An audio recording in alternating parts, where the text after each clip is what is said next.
scène. Ce qui est très intéressant, c'est d'arriver encore sur un plateau. C'est de prendre encore un micro, de voir le grill avec tous les projecteurs, voir les copains, et dire je suis toujours là. Alors Jean-Pierre Descombes, vous, c'est assez incroyable parce que vous avez fait un peu le chemin inverse de tous ceux qui sont en plateau, puisque vous avez, commencé par la télévision. Vous avez été animateur des Jeux de 20 heures sur France 3 pendant 10 ans. Pendant 10 ans, oui. Mais mon cas est un peu spécial. Et voilà. Et aujourd'hui, ce qu'il faut dire, pour que j'aille jusqu'au bout, aujourd'hui, vous êtes devenu la voix off. Oui, de certaines émissions. De certaines émissions, dont Une famille en or. Une famille en or. Et je prépare, je chauffe, comme on dit, différentes émissions de jeux, des émissions de variété, où je suis là pour dynamiser et mettre la bonne humeur sur le plateau. Voilà. Alors, tout de suite, on regarde un extrait quand même des Jeux de 20 heures, lorsque vous étiez animateur de cette émission.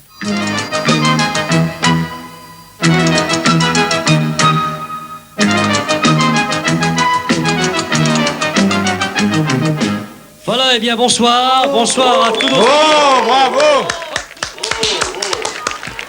Oh là, oh là, oh là, oh là là, oh là là. Bon, au revoir Jean-Pierre!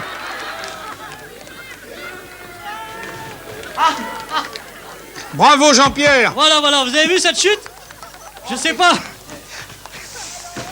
pas si Jean-Marc Svenuti a pu filmer. Oui. Vous êtes en... Jean-Pierre! Oui. Jean-Pierre, vous êtes en direct, hein, je vous Je suis signale. toujours à l'image. Vous êtes à l'image, oui, debout, Eh bien voilà, tout va je bien, viens de tomber de l'autre pelé. Voilà, oui. Il s'appelle Capello, hein, c'est le gars. Ils savent très bien. Et pour cause. Eh bien, je viens de visiter le parc des loisirs, 20 hectares de verdure, et je viens de tomber sur 2 mètres carrés de verdure. Voilà. Eh bien, je pense que maintenant, nous sommes prêts. On n'avait pas du tout répété cette chute. Alors, tout de suite, à vous, Maurice, pour vos invités. Dites donc, c'est dangereux, hein. C'était dangereux. Et oui, les Jeux de 20 heures. Toujours une petite préparation au départ, comme ça, des Jeux de 20 heures. En plus, vous avez changé. Vous croyez avec... Je ne sais pas si je dois le dire. Alors, elle est drôle, cette coupe de cheveux. Ah oui, c'était la coupe de l'époque, ça, oui. C'était en 77. C'est vrai que vous faites un peu, là, le même métier que Lucien Jeunesse, que Zappy Max, plus animateur, battleur, emporter les foules avec soi. Est-ce que vous, c'est quelque chose qui vous plaisait? Oui, mais moi, ce que je voudrais dire par rapport à tous nos invités, les comédiens, les animateurs, les hommes de radio, que moi, je suis un cas un peu spécial. C'est qu'au départ, j'étais assistant de Jacques-Antoine et Jacques Solnès. Vous voulez dire que vous n'avez pas recherché du tout à faire ce métier? Non, au départ, je n'étais pas prévu, moi, pour être vraiment animateur dans l'émission. Et quand on a eu l'idée de faire les Jeux de 20 heures, il fallait donc un personnage qui aille en province. Et Jacques-Antoine et Jacques Solnès ont créé ce personnage. Car en fait, je suis un personnage un peu créé comme Maître Capello-Vici, qui a été créé de toutes pièces. Ce qui veut dire que... C'est-à-dire qu'on vous a entraîné ou vous étiez parfaitement... on nous a donné des conseils pour être comme ça, et pour être vraiment à l'image de l'émission. Et la chance que j'ai eue, c'est d'être le premier à aller au-devant des gens. Car pour la première fois, les gens de Montauban, de Lille, de Perpignan pouvaient participer à une émission de télévision. Pouvaient se revoir le soir en appelant la famille. Je vais jouer avec Micheline Dax, regarde. Je vais jouer, voilà. Et la chance que j'ai eue de ma popularité, entre guillemets, eh bien, c'est ça. C'est qu'en fait, je suis devenu le personnage qu'on pouvait toucher, aborder. La télévision qui était magique était représentée par le petit Descombes, le petit Jean-Pierre, à qui on pouvait adresser la parole. Comment vous avez vécu, vous, cette renommée? C'est-à-dire qu'il est bien évident, quand on passe tous les soirs à 20 h, à l'époque, il n'y a que 3 chaînes, où on a un audimat, une audience qui est énorme, du jour au lendemain, quand on est moins reconnu, ou qu'on passe un petit peu dans l'anonymat, c'est vrai que c'est pas simple. C'est pas aussi facile qu'il n'y paraît. Alors pourquoi ça s'est arrêté pour vous? Alors justement, et comment parce vous l'avez vécu? À mon avis, cet outil tout nouveau, des Jeux de 20 heures et de la télévision qui est pour la première fois en province, ça a été vraiment formidable pendant 10 ans. Et à un moment donné, l'outil s'est peut-être fatigué. Et comme moi, je faisais partie prenante de l'outil, quand on a dit on change l'outil, eh bien, je suis parti avec. Qu'est-ce que vous ressentez maintenant que vous faites la voix off, donc dans d'autres émissions? Voilà, j'ai fait la voix off. Vous n'existez plus par l'image, oui. et que vous êtes là pour faire chauffer la salle. Faire chauffer, demander au public de réagir. Est-ce que ça vous fait mal? Est-ce que c'est difficile à vivre par rapport justement à ce travail d'animateur devant de scène? Ce qui est très intéressant, c'est d'arriver encore sur un plateau.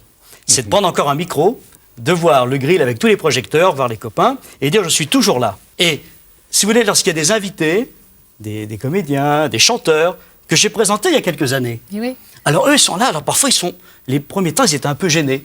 Petit signe. Puis après, quand ils ont vu que je vivais très bien ce moment-là, eh bien, c'est devenu beaucoup plus cool. Et très souvent, quand il y a une petite coupure pendant les émissions, je vais vers eux, je les présente au public, je plaisante avec eux. Et le public, pour eux, ah, c'est Jean-Pierre. Il nous dit de faire ça, Jean-Pierre, donc on va le faire. J'ai envie de vous dire quand même qu'il faut un certain courage.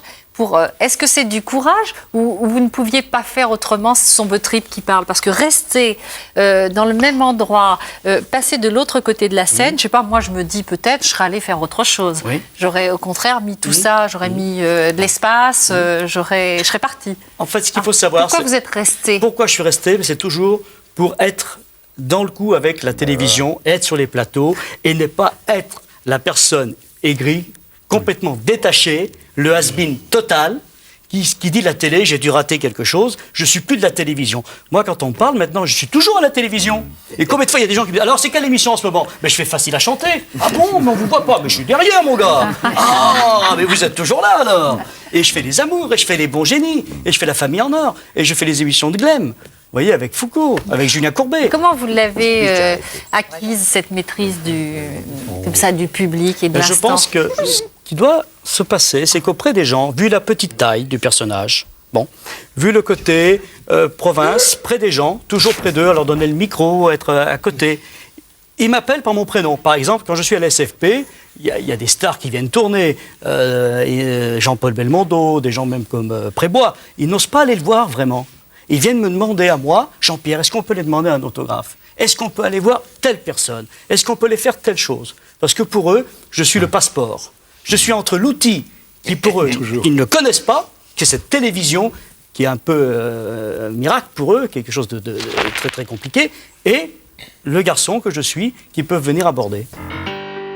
Pour ne rien manquer sur ma chaîne Ina Mireille Dumas, abonnez-vous et activez la cloche.